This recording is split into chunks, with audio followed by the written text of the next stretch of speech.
Assalamualaikum warahmatullahi wabarakatuh. Alhamdulillahirabbil alamin. Wassalatu wassalamu ala sayyidina mursalin wa ala alihi washabihi ajmain. Amma ba'du. Yang saya muliakan para orang tua wali murid dan yang Bapak cintai, anak-anakku sekalian, semoga pada hari ini semuanya dalam keadaan sehat walafiat, dan tak lupa lagi kepada semuanya Bapak ingatkan untuk selalu jaga kesehatan, jaga kebersihan. Tak bosan-bosan Bapak mengingatkan bahwa hari ini kita untuk selalu, hari ini dan seterusnya, untuk selalu bersyukur kepada Allah Subhanahu wa taala, karena Allah yang telah memberikan banyak nikmat kepada kita, termasuk nikmat kesehatan. Kita juga harus bersyukur dengan adanya nikmat kesehatan tersebut, kita bisa melakukan segala hal, pekerjaan kita, aktivitas kita, dan lain sebagainya.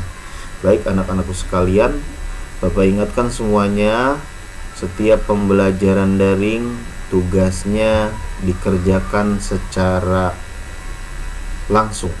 Artinya ketika setelah pembelajaran daring, kalian jika ada tugas, kerjakan dengan secepat mungkin. Orang Jerman itu dalam sebuah penelitian paling banyak masa liburnya. Orang Jerman paling banyak waktu liburnya. Tapi dia paling cepat dalam mengerjakan pekerjaannya. Jadi liburnya paling banyak dan paling cepat dalam setiap melakukan tugas-tugasnya. Nah, ini wajib kita contoh ya. Jadi ada pekerjaan selesai, langsung ada tugas, kerjakan. Ada habis pembelajaran, ada tugas, langsung kerjakan. Nah, orang Jepang apalagi, orang Jepang itu waktu saja misal mau ketemu lewat 1 menit, dia lebih baik membatalkan. Karena apa? Karena orang yang diajak untuk bertemunya itu adalah orang yang tidak konsisten dalam waktu. Nah, anak-anakku sekalian, kita harus menggunakan waktu dengan sebaik mungkin ya. Jadi walaupun belajarnya di rumah, apalagi belajar di rumah, banyak sekali waktunya. Bapak yakin lebih banyak bermainnya kayaknya daripada banyak belajarnya. Nah, Bapak harap semuanya jika ada pembelajaran, silakan ditonton videonya, kemudian jika ada tugas, kemudian dikerjakan dengan baik, jangan menunggu nanti atau esok. Karena takut di kemudian hari akan bertambah lagi tugasnya dan kalian merasa ogah dan malas dalam mengerjakannya. Ada pembelajaran, dilihat, ditonton, ada tugas, langsung dikerjakan, setelah itu boleh bermain. Terus setiap hari seperti itu. Ada pembelajaran daring, dilihat videonya, kerjakan tugasnya, boleh bermain ya. Supaya apa? Belajar dan diajar untuk menjadi orang yang disiplin. Baik anak-anak sekalian, dalam pembelajaran daring hari ini kita akan belajar daring SKI atau Sejarah Kebudayaan Islam. Kita sudah memasuki pembelajaran berapa? Kita masuk ke pelajaran 6 atau bab ke-6. Di bab ke-6 ini kita melanjutkan materi kita mengetahui masa dewasa Nabi Muhammad SAW. Jadi temanya hari ini adalah kita akan mempelajari masa dewasa Nabi Muhammad SAW. Kemarin di bab kemarinnya kita belajar masa remaja. Di bab 5 itu masa remaja Nabi Muhammad. Di bab 4 itu adalah masa kecil kelahiran Nabi Muhammad atau masa kanak-kanak Nabi Muhammad. Nah, pada saat ini kita akan belajar masa dewasa Nabi Muhammad. Kenapa Pak kita harus mempelajari setiap ruang lingkup kehidupan autobiografi Nabi Muhammad SAW? Nah, Nabi Muhammad ini sebagai panutan bagi semua umat Islam. Bahkan orang yang non-Islam pun mengatakan bahwa Nabi Muhammad adalah seorang pemimpin yang tersukses. Bahkan Michael Hart dalam sebuah bukunya 100 orang terkenal Nabi Muhammad adalah juara satu dari masa ke masa, bahwa Nabi Muhammad adalah seorang pemimpin yang hebat. Kalau punya bukunya tuh karangan Michael Hart yang 100 orang terkenal, yang nomor satunya Nabi Muhammad. Banyak sekali di sana ya. Ada Nabi Muhammad, Umar bin Khattab, Genghis Khan, terus Newton, terus Michael Faraday, terus apalagi Galileo Galilei, terus Socrates. Orang-orangnya itu orang terkenal juga. Nah, di antara yang terkenal itu yang paling hebat adalah Nabi Muhammad SAW. Orang yang non-Islam saja, orang yang kafir saja, orang yang bukan Islam saja mengidolakan Nabi Muhammad. Kenapa kita sebagai umatnya, sebagai orang Islam tidak mengidolakan Nabi Muhammad? Mari kita pelajari seluk-beluk kisah dan cerita masa dewasanya Nabi Muhammad SAW. Kalau kita tilik dari temanya masa dewasa Nabi Muhammad SAW, masa dewasa, berarti kalau orang sudah dewasa itu dia sudah tidak lagi tergantung sama orang tuanya atau tergantung kepada walinya yang mengurusnya, yang menjadi orang tuanya. Misalkan kalian hari ini kalian masih tergantung sama orang tuanya, yaitu kalian masih minta uang sama orang tuanya, kalian masih minta makan sama orang tuanya, kalian masih minta pakaian kepada orang tuanya, kalian masih minta disekolahkan sama orang tuanya.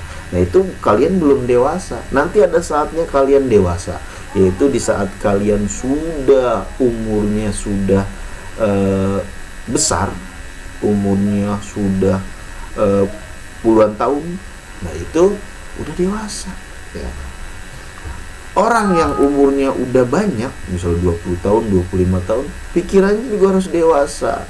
Orang yang sudah dewasa tidak tergantung kepada orang tuanya, sudah mencari uang sendiri, dan kita tidak selama-lamanya bersama orang tua.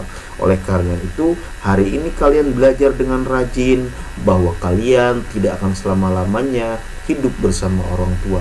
Ada saatnya orang tua melepas kalian menjadi orang yang dewasa, menjalankan kehidupan sendiri, mencari uang sendiri, menghadapi masalah sendiri, tidak harus dibantu. Ada PR dibantu sama mama, ada kerjaan harus diperintah sama mama, mau sholat diperintah sama mama. Itu belum dewasa anak-anakku ya.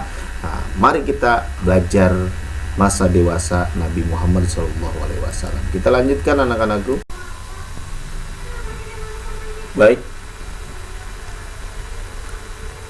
Muhammad pada usia 25 tahun, Khadijah meminta Muhammad untuk menjual dagangannya ke Syam. Jadi ceritanya ketika Nabi Muhammad SAW masih berumur remaja, selalu diajak pamannya pergi ke Syam untuk berdagang. Nah, dari sanalah Nabi Muhammad, dari cerita-cerita, dari pengalaman-pengalaman, dari kebiasaan-kebiasaan beliau menjadi seorang yang piawai, mampu dan bisa dalam menjalankan bisnisnya, dalam berdagang, dalam berniaga. Terus seiring zaman berputar, waktu berganti, Nabi Muhammad SAW pada waktu itu belum menjadi nabi ya. Ini ucapan pamudai saja. Muhammad dalam remaja tersebut terkenal dengan sebagai seorang penjual yang jujur, amanah, baik, sopan, ramah dan santun. Bahkan beliau terpercaya dan orang-orang di sekelilingnya merasa senang dan bangga menjual dan berjualan bersama beliau. Ketika mendengar seperti itu, Khadijah adalah seorang saudagar penjual barang-barang yang di Syam. Beliau ini adalah seorang janda yang sangat kaya raya. Dahulu kala Khadijah ini pernah menikah. dan dikaruniai seorang anak. Suami Khadijah adalah orang yang kaya raya, hartanya berlimpah, bisnis jual belinya di Syam pada waktu itu tergolong sebagai orang yang kaya, orang pembisnis yang besar. Tidak lama beberapa selang waktu ketika bisnisnya sedang maju, suami Khadijah meninggal. Akhirnya Khadijah hidup bersama anaknya. Singkat cerita, Khadijah pun menjalankan bisnis dagang suaminya itu sendirian. Kemudian Khadijah merekrut atau memerintahkan, memberikan upah kepada orang-orang yang mau berkolaborasi atau bekerja sama dengan Khadijah. Khadijah ini akhirnya menjalankan bisnis suaminya yang dahulu biasa dilakukan oleh suaminya, karena kini suaminya sudah meninggal dan Khadijah menjalankannya sendirian. Setelah mendengar ada seorang pemuda yang bernama Muhammad tersebut, Khadijah tertarik dan memerintahkan kepada ajudannya, kepada pembantunya untuk memanggil Muhammad. Setelah Muhammad datang sampai di depan Khadijah, akhirnya Khadijah pun mengutarakan maksud dan tujuannya untuk mengajak kerjasama, yaitu Muhammad menjualkan dagangannya Khadijah ke Syam dengan upah hasil dibagi dua. Jadi ketika untung dibagi dua dengan Khadijah. Muhammad ke sana, pergi ke Syam,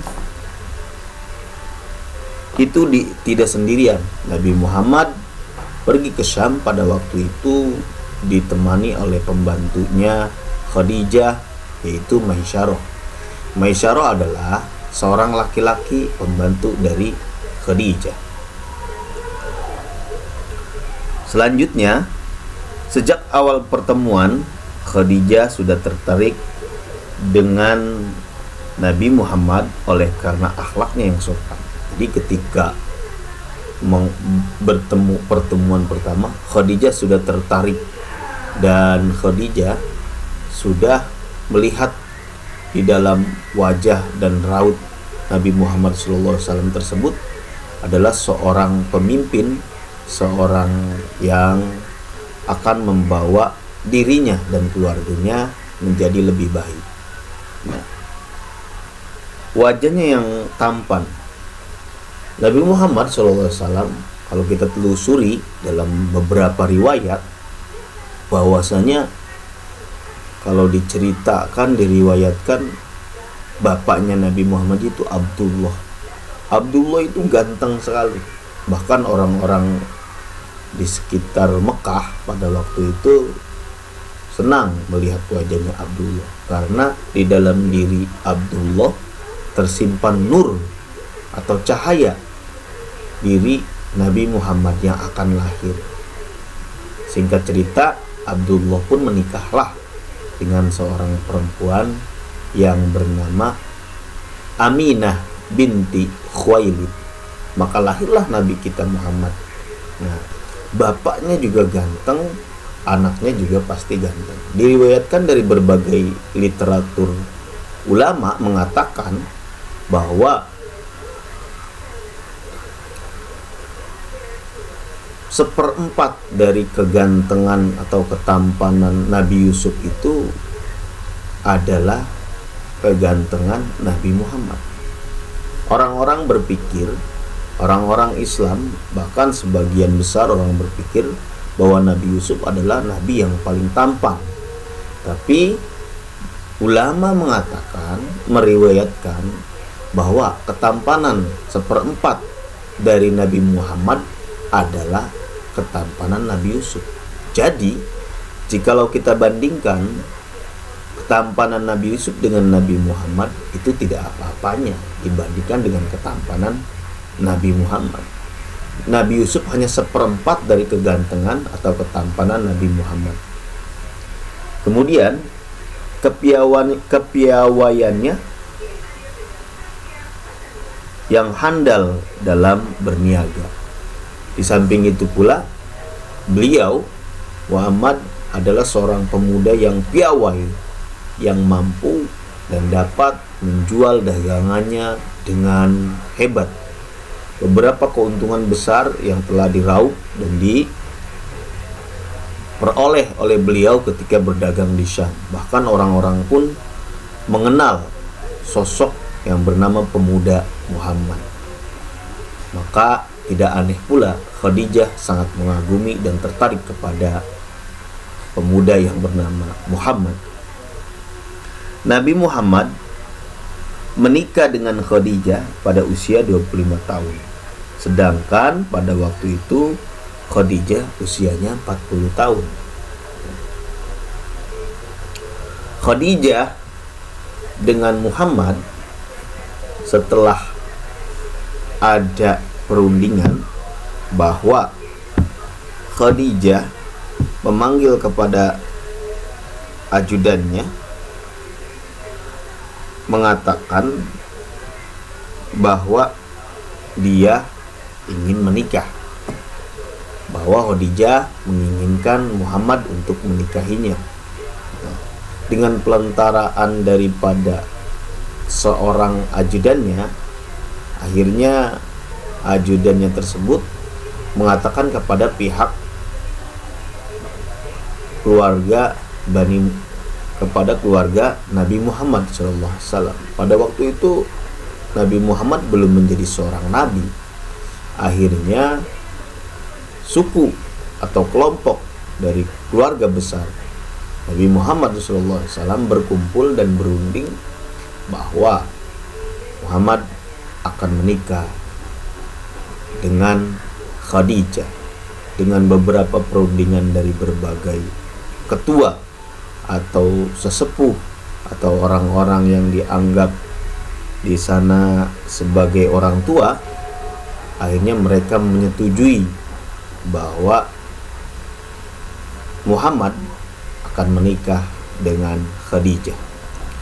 Diriwayatkan bahwa Nabi Muhammad menikah dengan Khadijah itu dengan lamaran mahar atau mas kawin sekitar 100 onta. 100 onta berapa kira-kira ya? Satu onta itu kira-kira 40 jutaan. Pada waktu itu Muhammad umur 25 tahun dan Khadijah berumur 40 tahun. Jikalau kita tilik dari segi umur, Khadijah ini di atas lebih tua daripada Muhammad dan Muhammad lebih muda daripada Khadijah. Karena umur 40 tahun dan 25 tahun itu terpaut sekitar 15 tahun antara Khadijah dan Muhammad.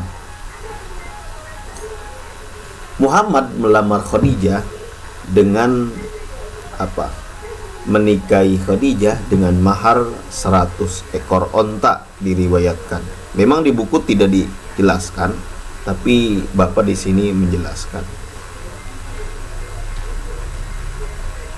100 ekor onta itu kira-kira berarti kalau misalkan 40 juta, kalau kita lihat 40 juta berarti sekitar berapa tuh? Bermiliar-miliar mungkin ya. Nah, itu dulu pada waktu itu. Jadi Muhammad adalah seorang pemuda yang sangat menghargai seorang perempuan. Begitu pula kalian anak-anak tuh.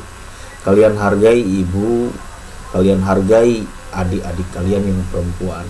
Bahwa Nabi Muhammad pun sebagai seorang nabi yang dahulu pemuda ketika menikah menghormati seorang perempuan. Akhirnya Muhammad menikah dengan Khadijah. Walaupun berbeda usia, Siti Khadijah dan Muhammad sangat bahagia. Ya, karena usia Muhammad pada waktu menikah 25 tahun dan usia Khadijah waktu menikah dengan Muhammad umur 40 tahun. Karena Khadijah ini sebelumnya sudah menikah dengan seorang laki-laki yang akhirnya meninggal. Jadi terpautnya Khadijah dengan Muhammad tersebut terpaut dengan usia 15 tahun.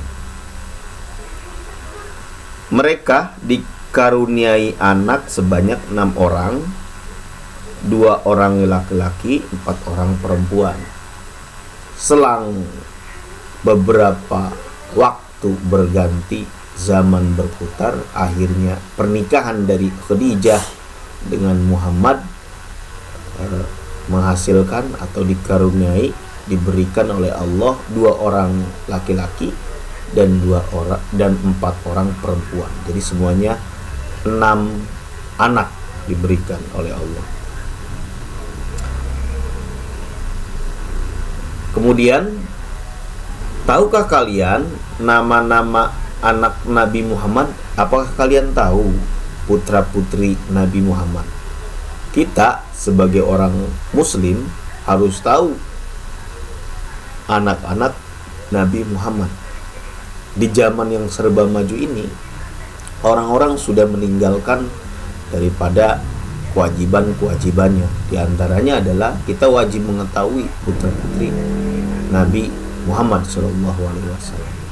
Yang pertama adalah Al-Qasim atau disebut Sayyid Qasim. Sayyid Qasim ini nanti diceritakan dia meninggal pada waktu kecil. Nanti ada hikmahnya, ya.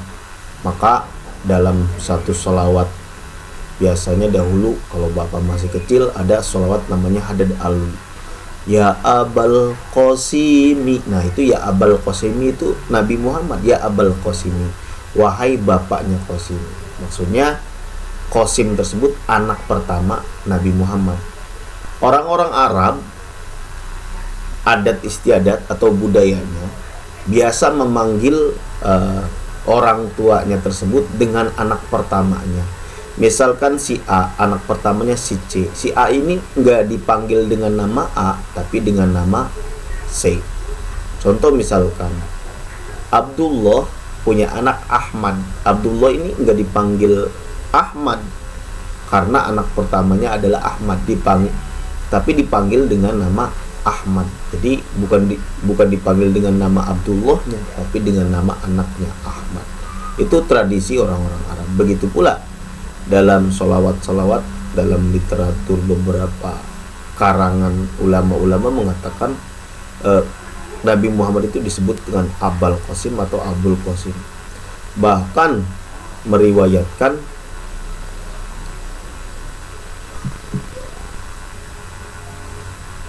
Nabi Muhammad tersebut, meninggalnya Sayyid Qasim tersebut nanti ada hikmahnya di depan. Anak yang kedua adalah Abdullah. Ini sama. Abdullah ini padahal adalah nama daripada ayah Nabi Muhammad. Tapi Nabi Muhammad ketika mempunyai anak kedua, menamakan lagi anaknya dengan nama Abdullah. Kenapa? Lagi-lagi ini masalah tradisi atau budaya orang-orang Arab. Bangsa Arab itu ketika mempunyai anak, dia akan menamai atau memberikan nama, menyematkan namanya kepada anak-anaknya dengan nama bapak-bapaknya atau kakeknya. Contoh, misalkan Abdul Muthalib punya anak Abdullah, Abdullah punya anak Ahmad misalkan. Nah Ahmad ini punya anak, nah ketika punya anak dia beri nama Abdullah atau Abdul Muthalib. Begitu pula dengan Nabi Muhammad. Nabi Muhammad bin Abdullah karena Nabi Muhammad ayahnya Abdullah. Abdullah punya bapak lagi namanya Abdul Muthalib. Nabi Muhammad ketika mempunyai anak, karena sesuai dengan tradisi Arab, dia memberikan nama ayahnya kembali kepada anak-anaknya Abdullah. Jadi nama bapak Nabi Muhammad dengan nama anaknya sama, yaitu Abdullah, karena mengikuti tradisi. Kemudian yang kedua adalah Zainab. Nah ini nama-nama yang bagus. Zainab. Nah, Zainab adalah putri ketiga dari Nabi Muhammad SAW bersama Khadijah. Kemudian yang keempat adalah Ruqayyah. Ini yang waktu kecil meninggal. Kemudian diceritakan ketika Ruqayyah meninggal ini, yang saat masih kecil, ketika itu Nabi Muhammad ketika pulang kemudian mengatakan kepada Muhammad bahwa Ruqayyah meninggal. Kemudian Nabi sendiri yang menguburkan Ruqayyah. Ketika itu Nabi Muhammad meneteskan air mata. Dalam Islam tersebut kita tidak boleh menangis atau meraung-raung ketika sanak famili kita meninggal. Ketika itu Nabi Muhammad menguburkan bayinya Ruqayyah di kuburan dengan tangannya sendiri. Nabi Muhammad melelehkan air matanya. Kemudian ditanya oleh sahabat, "Ya Muhammad, air mata apakah ini?" Maksudnya, kok Nabi Muhammad menangis? Bukankah Nabi Muhammad yang berkata tidak boleh menangis ketika sanak famili kita diambil oleh Allah? Karena kita ini adalah milik Allah dan akan kembali kepada Allah. Maka Nabi Muhammad ketika ditanya sahabat, ini adalah tangisan kasih sayang. Nabi sayang sekali pada anak-anaknya. Ketika anaknya meninggal Ruqayyah, dia meneteskan air mata. Kemudian adalah Ummu Kulsum. Nah, ini Ummu Kulsum ini nanti akan dinikahi oleh sahabat Nabi, yaitu Sayyidina Utsman. Kemudian kita lanjutkan. Yang terakhir ada Fatimah. Nah, ini Fatimah ini kita sudah bahas cerita tentang wanita yang solehah, yaitu Fatimah di kelas 2 ya. Fatimah.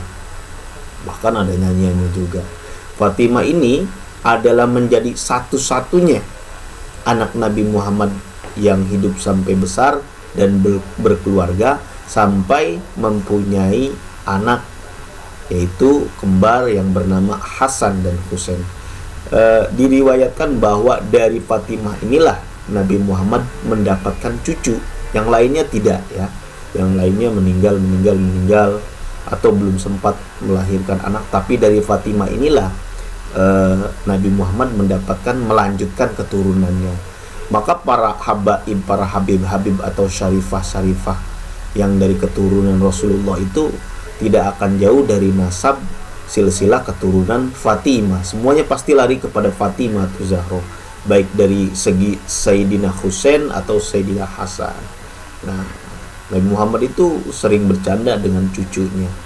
Ketika Nabi Muhammad sedang sujud, itu Sayyidina Husain itu naik di atas punggungnya Nabi, dan saking sayangnya Sayyidina Husain kepada kakeknya yaitu Muhammad. Nah, apakah semuanya anak-anak Nabi Muhammad hidup sampai mempunyai keturunan lanjutan? Tidak, hanya Fatimah saja. Namun kita lanjutkan. Said Al-Qasim dan Abdullah meninggal pada usia anak-anak. Jadi Said Qasim ini meninggal pada usia anak-anak. Apa hikmahnya? Said Qasim ketika masih kecil meninggal. Begitu pula dengan Abdullah jadi meninggal. Hikmahnya adalah seperti ini, bahwa Nabi berkata dalam hadisnya bahwa saya adalah penutup para nabi. La nabiyya ba'di, kata Nabi. Ana khatimun, saya adalah nabi terakhir. La nabiyya ba'di, dan tidak ada nabi setelahku. Kata Nabi Muhammad mengatakan seperti itu. Jadi tidak ada rasul, tidak ada nabi setelah Nabi Muhammad. Siapapun yang mengaku nabi, siapapun yang mengaku rasul, maka orang tersebut bukan lagi beragama Islam, tapi kafir dan murtad, keluar dari agama Islam.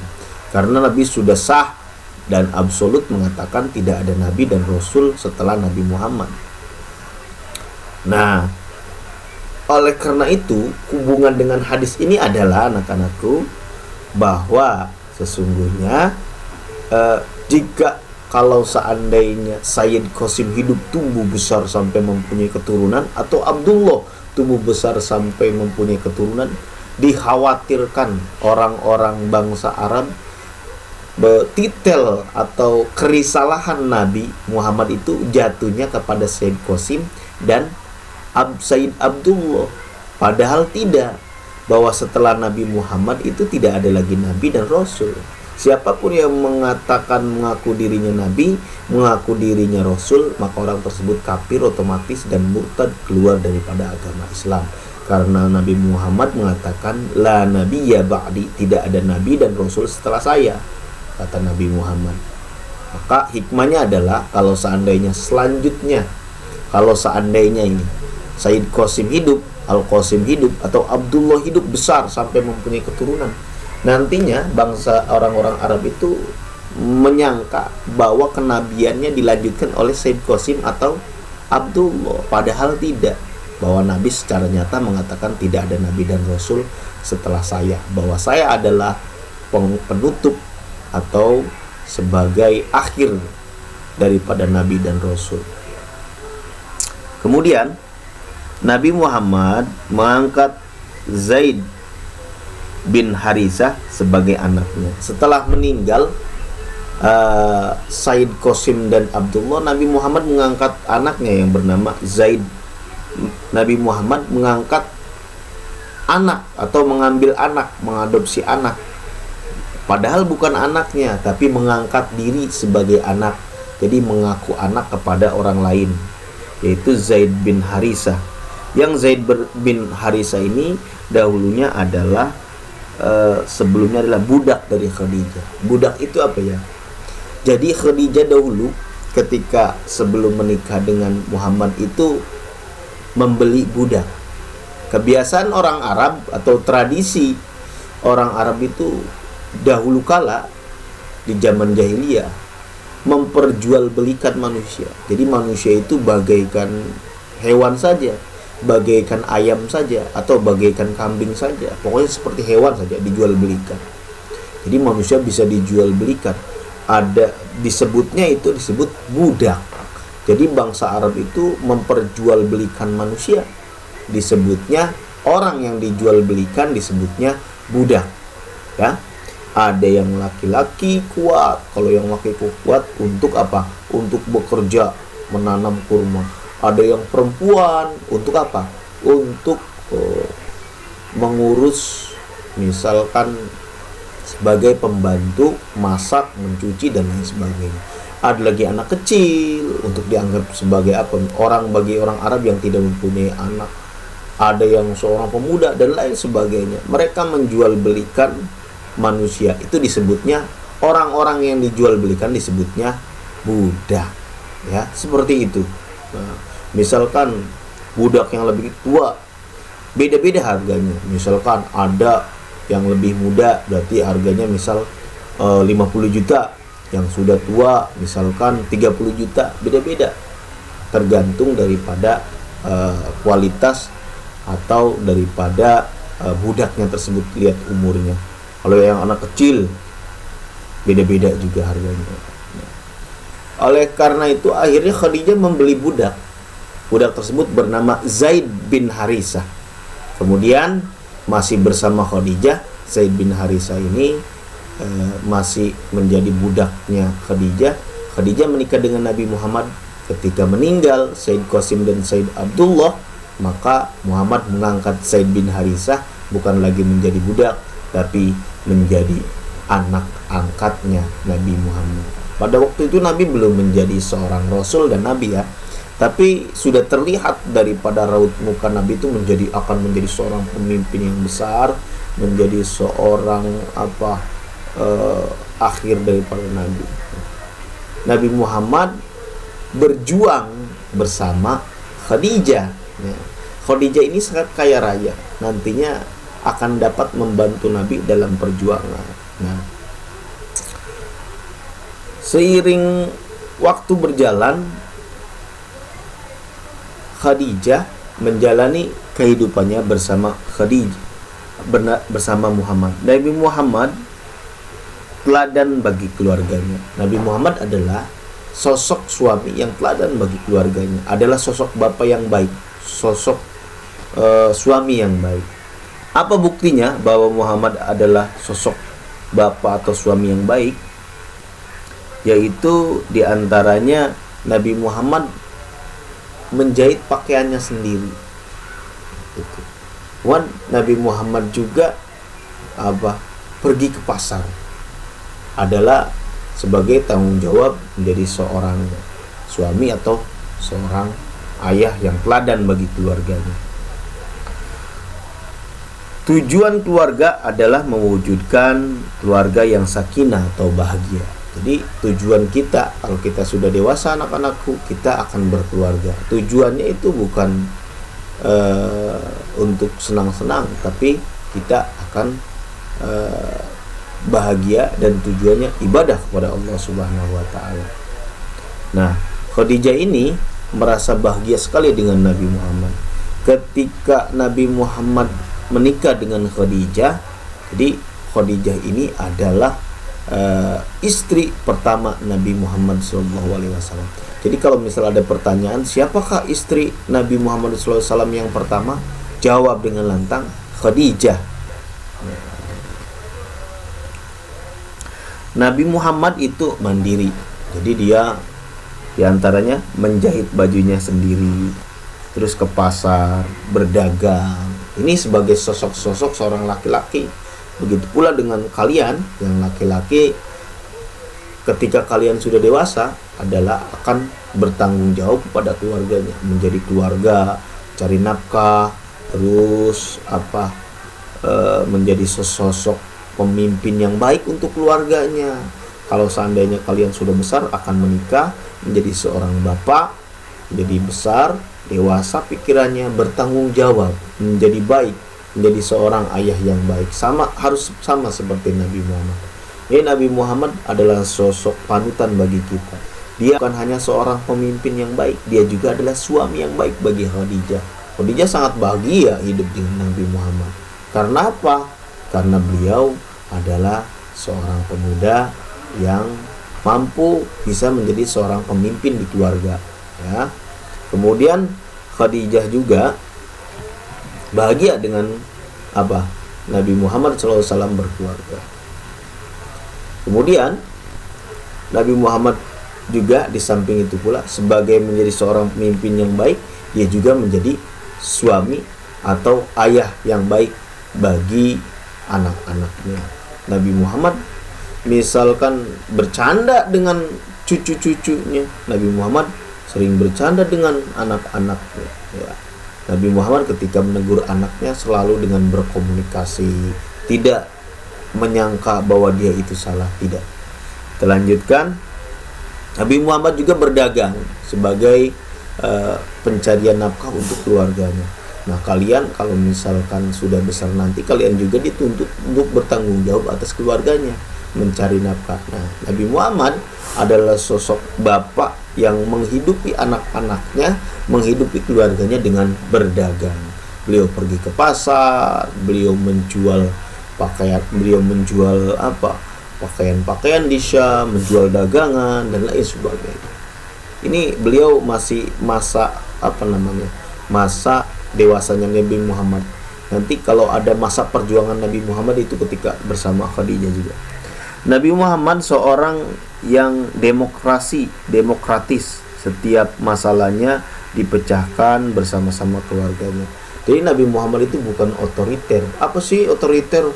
Otoriter itu ingin memaksakan kehendaknya sendiri. Misalkan anaknya pengen jadi pilot, orang tua otoriter itu, kamu jangan jadi pilot, kamu mending jadi seperti ayah kamu saja, menjadi seorang pembisnis. Nah, itu namanya otoriter. Nah, Nabi Muhammad tidak menjadi seorang otoriter yang tidak memaksakan anaknya. Ketika ada masalah, Nabi Muhammad saling berdiskusi dan bermusyawarah bersama keluarganya. Apa masalahnya? Ayo kita cari jalan keluarnya. Ini sesosok pemimpin yang demokrasi, yang selalu setiap masalahnya diungkapkan, diutarakan, dipecahkan bersama-sama keluarganya. Nah, contohlah seperti beliau anak-anak itu. Kita lanjutkan. Nabi Muhammad dermawan. Nah, ini Nabi Muhammad dermawan ini. Bukan hanya sebagai hidup di keluarganya, bukan hanya sosok bapak dan yang baik atau suami yang baik bagi istrinya, atau menjadi bapak yang baik bagi anak-anaknya. Beliau juga seorang dermawan. Pernah suatu ketika Nabi Muhammad diminta membelikan delima, tetapi di tengah jalan ada orang yang sangat memerlukannya untuk istrinya yang sedang hamil. Nah, pada waktu ini ceritanya seperti ini. Khadijah mengandung anak Nabi Muhammad. Jadi ketika mengandung tersebut, Khadijah ingin membeli buah delima. Ya, namanya seperti orang yang sedang hamil, pasti makanannya buah-buahan, mangga misalkan, delima. Nah itu kalau buah delima itu buah-buahan yang ada di sekitar orang Arab. Buah-buahan yang ada di Arab itu kurma, zaitun, delima, seperti itu ya. Anggur ya, jeruk juga ada di bangsa Arab itu, di Jazirah Arab itu. Khadijah pada waktu ketika mengandung anak Nabi Muhammad tersebut, dia ingin mengatakan pada Muhammad, belikan aku delima, saya pengen makan delima. Orang lagi hamil, orang lagi ngidam itu pasti ingin buah-buahan. Akhirnya Nabi Muhammad pergi ke pasar membawa uang. Dibelilah di sana delima yang harganya mahal sekali. Singkat cerita, pulanglah Nabi Muhammad menuju ke rumahnya. Di tengah perjalanan ada seorang pemuda yang menunduk mukanya. Dia sangat sedih. Seperti mukanya itu banyak masalahnya, raut mukanya yang kusut. Kemudian Nabi Muhammad berkata, "Ada apa denganmu, wahai pemuda?" Dia mengatakan, "Istriku sedang hamil dan dia menginginkan buah delima." Tanpa pikir panjang, Nabi Muhammad kasihan, walaupun istrinya sedang hamil, lalu diberikanlah kepada si pemuda tersebut, dan dia bilang terima kasih. Akhirnya Nabi Muhammad pulang, dan sampainya di rumah ditanya sama Khadijah, bagaimana, adakah delimanya? Lalu Nabi Muhammad menceritakan kejadiannya bahwa di tengah jalan ada seorang pemuda sangat menginginkan delima untuk istrinya yang sedang hamil. Apa yang dikatakan Khadijah? Apakah dia marah? Tidak. Ini sosok istri yang baik. Bagi kalian yang perempuan, contohlah seperti Khadijah. Ya, tidak apa-apa. Mudah-mudahan Allah menggantikannya dengan yang lebih baik dan anak-anak kita yang soleh. Nah, ini contoh istri yang baik, tidak pernah marah kepada suaminya, tidak pernah mengomel kepada suaminya, baik, sopan dan sebagainya. Bahwa contohlah menjadi seperti Khadijah. Nah, kemudian teladan di masyarakat. Nah, Nabi Muhammad adalah sebagai seorang teladan.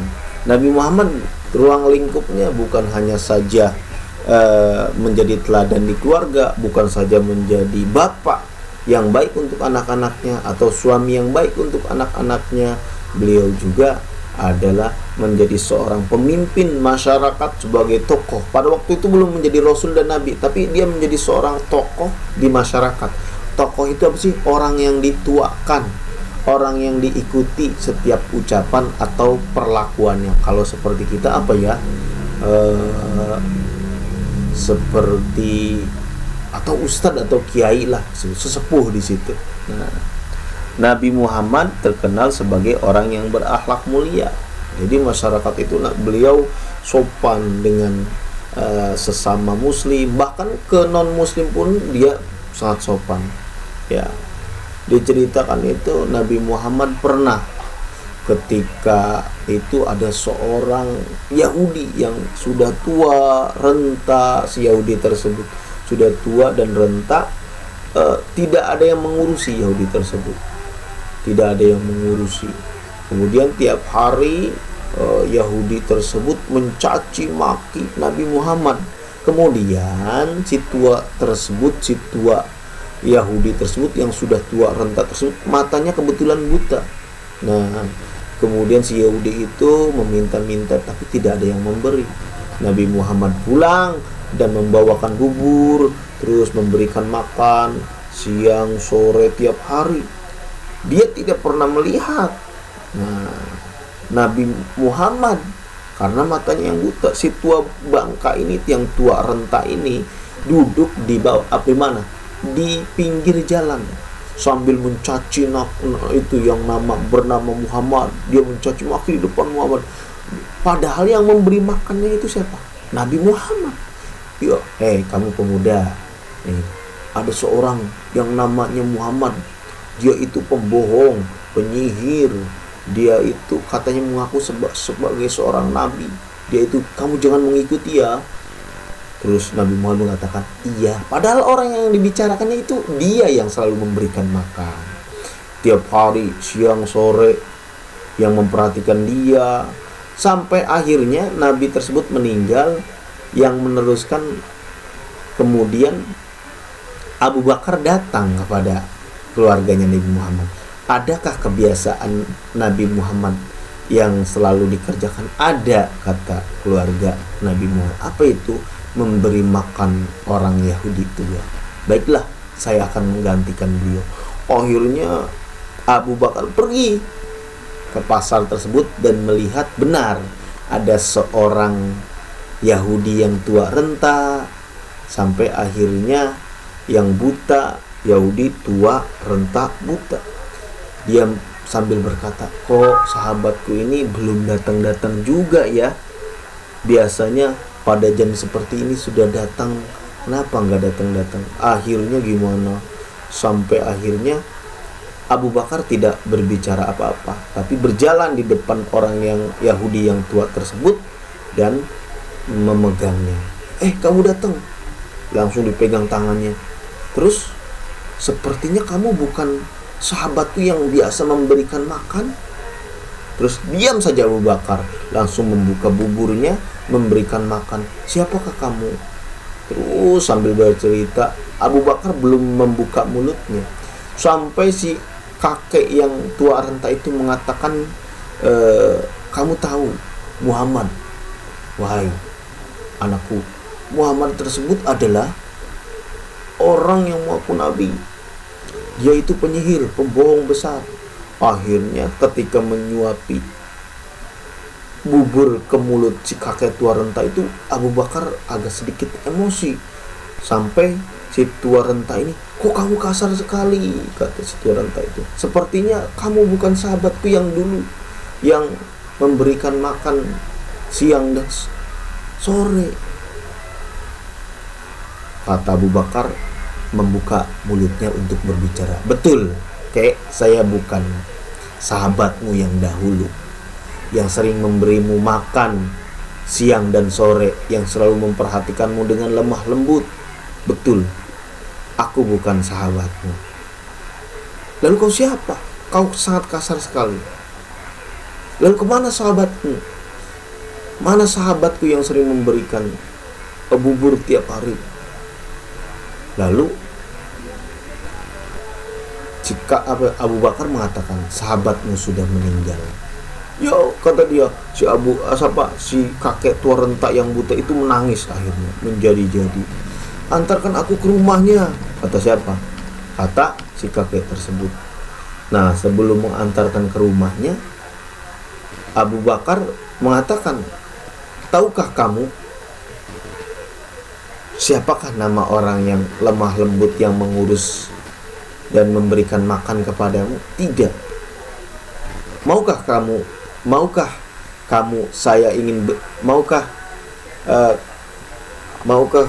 kamu tahu namanya?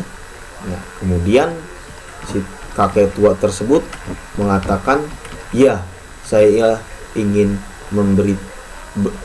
tahu namanya. Maka Abu Bakar pun memberitahu bahwa namanya adalah Muhammad. Si kakek kaget luar biasa. Oh, ternyata yang sering mengurus dirinya, yang sering memberi makannya tiap hari adalah bernama Muhammad yang sering dicaci. Nabi Muhammad ketika dicaci sangat sangat sabar sekali. Nah, begitulah teladannya Nabi Muhammad. Bukan saja baik kepada muslim, beliau juga baik kepada siapa? Non-muslim. Kemudian yang selanjutnya adalah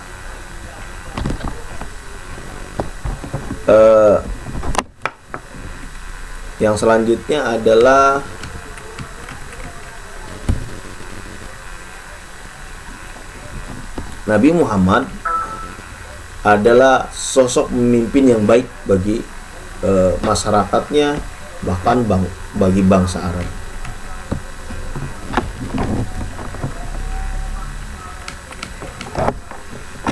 anak-anak sekalian, dari cerita ini kita harus ambil hikmahnya dan kita harus meneladani Nabi Muhammad.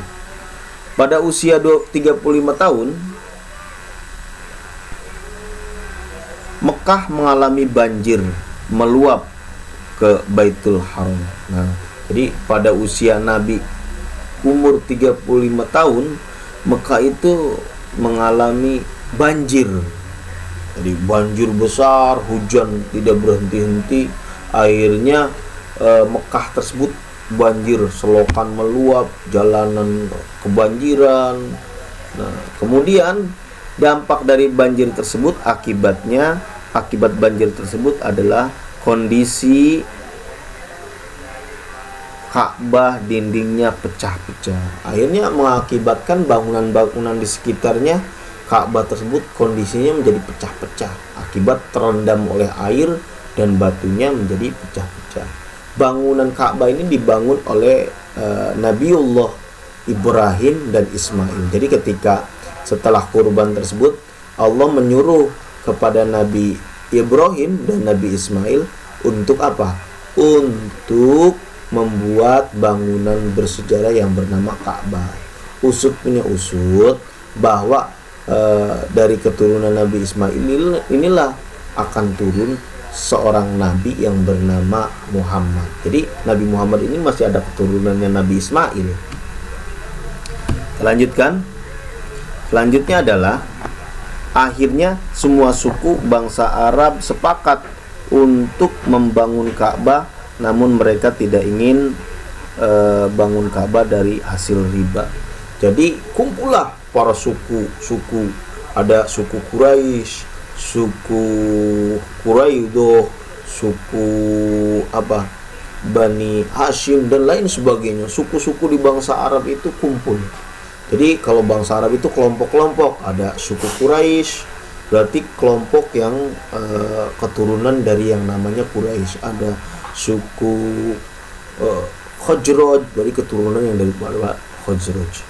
Nah, kemudian akhirnya mereka berkumpul bersepakat akan membangun Ka'bah kembali karena Ka'bah sudah retak-retak dan pecah-pecah batuannya.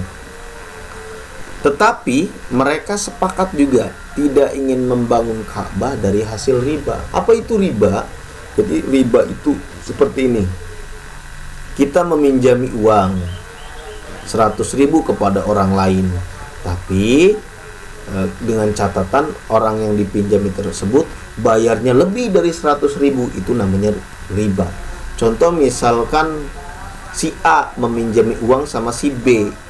Si A minjami uang kepada si B ini berarti misalkan berapa meminjaminya 100.000. Kata si A, saya pinjami uang kamu kepada B 100.000 dengan catatan kamu harus membayarnya dengan 150.000.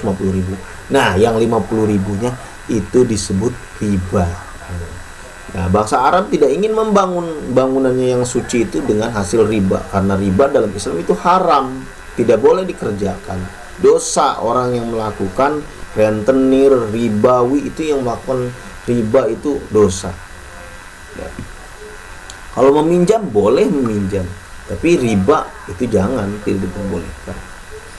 Nah, hasil rampasan dari harta orang lain, pokoknya harta-harta dari rampas atau harta yang boleh daripada mencuri, merampas dari orang lain, dan kata suku-suku bangsa-bangsa Arab itu tidak ingin membangun Ka'bah dari harta yang haram gitu.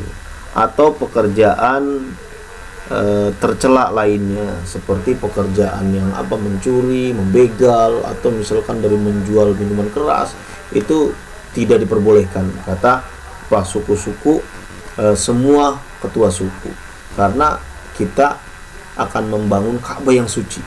Tidak boleh dari uang yang haram atau harta yang kotor.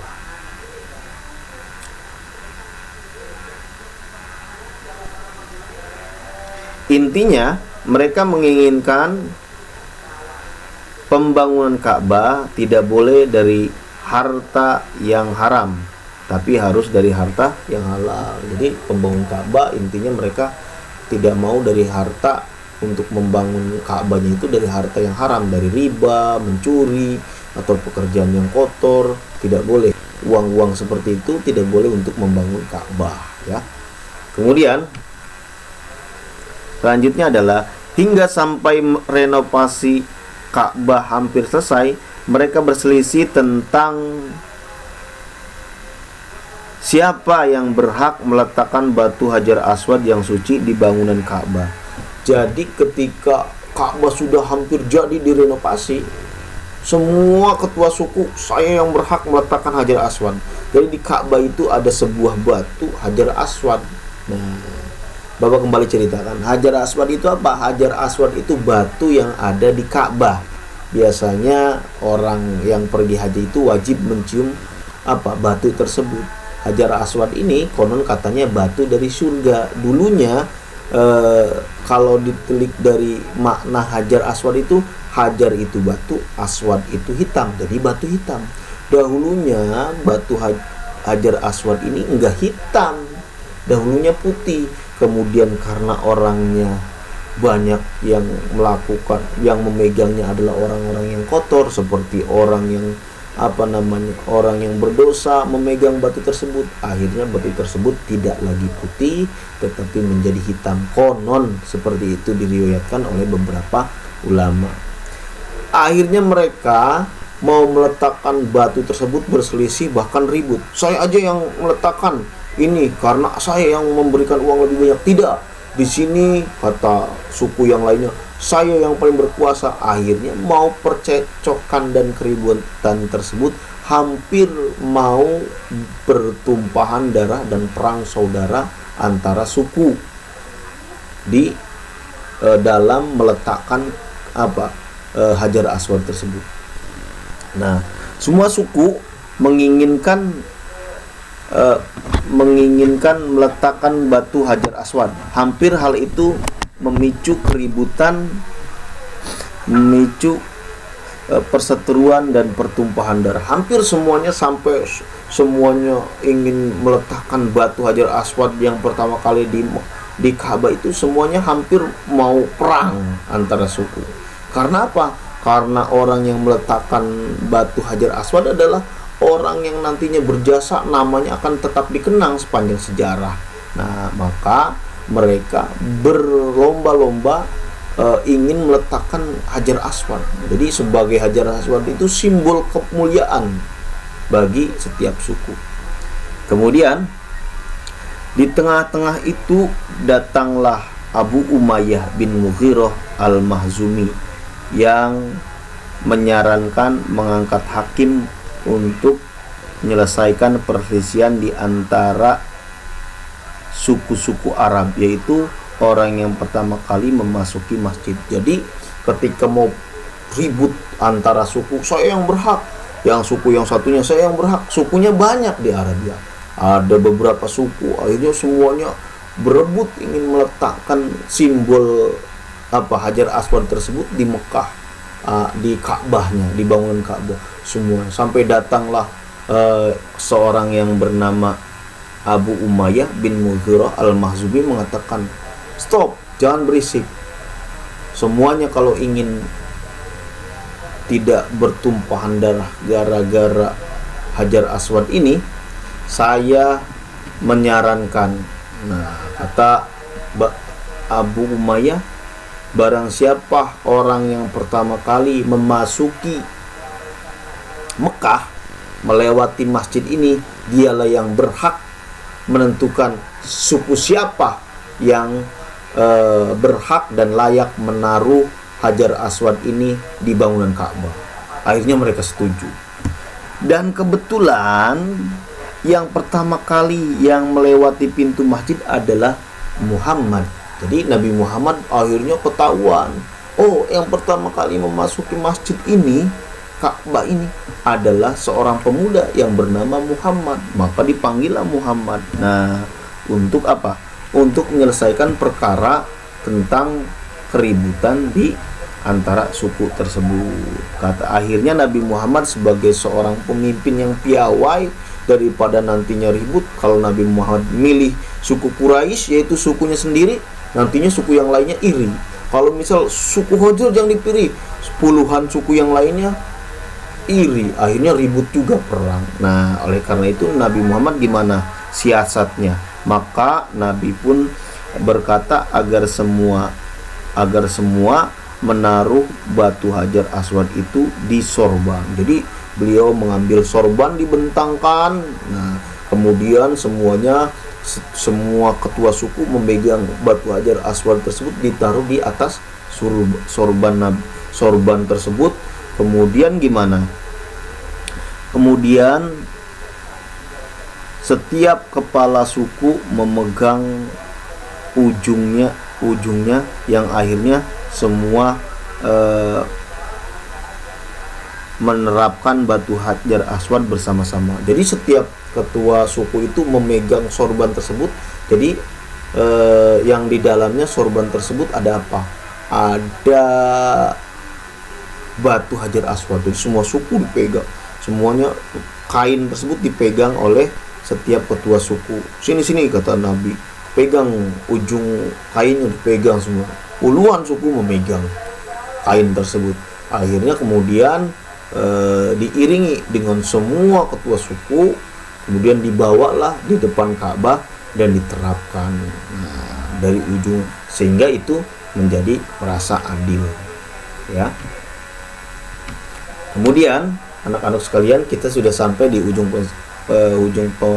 pelajaran materi. Anak-anak sekalian, tugasnya dikerjakan ya, kerjakan tugasnya, yaitu nomor 1, membaca rangkuman bab ini. Silakan dibaca rangkumannya.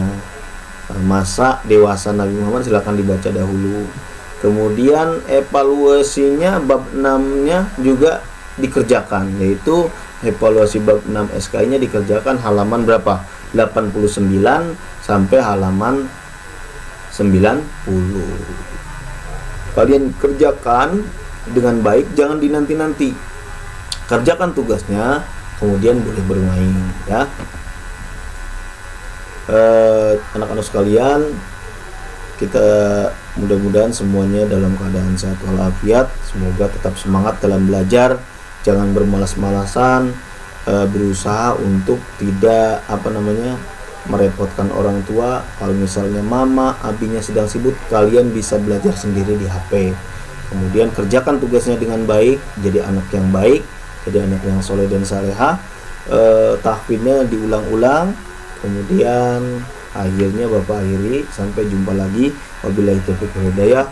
Wassalamualaikum warahmatullahi wabarakatuh. Sampai jumpa lagi.